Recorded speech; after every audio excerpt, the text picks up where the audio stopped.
এই দেখো বন্ধুরা, একে সবসময় আদর করতে হবে। এই যে কত সুন্দর, এই যে শুয়ে আছে। ও বলছে মা একটু পেটে এক বিটা শুয়েছিল আর খায়নি, আজকে এমনটা কিছু কী হয়েছে জানি না। না কে আছে, এখন ভিডিও করলাম, এই যে কান চুল করছে।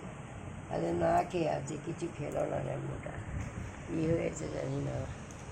না আর বাজি ফাটছে, ভয় পাচ্ছে। একজন বন্ধুরা দেখো না খেয়ে আছে, ডিম ভাত দিয়েছিল, ও বললো না আজ খাবো না, আর খেলো না। এই বললাম তাহলে ওর বাবা আসছে, বললো একটা বিস্কুট নিয়ে এসো, যদি রাত্রে খিদে পায় তাহলে একটা বিস্কুট খেতে পারবে। হ্যাঁ, সেই হিসেবে ওর বাবা বাজার থেকে আসছে, একটা বিস্কুট আনতে বলছি। শুয়ে আছে, ভয় পায় বাজি দেখে, বাঘ হাঁটি সবাই ভয়। বাজি ফাটছে এদিকে বন্ধুরা। হ্যাঁ, সব কার বাড়ির কুকুরগুলো ভয় পায়, আমি তো জানি সব কুকুরই ভয় পায়। এই যে ওটা শুয়ে আছে ভয় থেকে, বাজির আওয়াজে।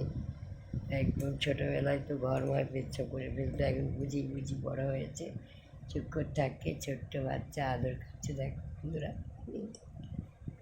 লোকে সবসময় আদর করতে হবে, ছোটো বাচ্চাদের মতো ডগ, এরা খুব ভালো, ভগবানের জীব, খুব ভালো।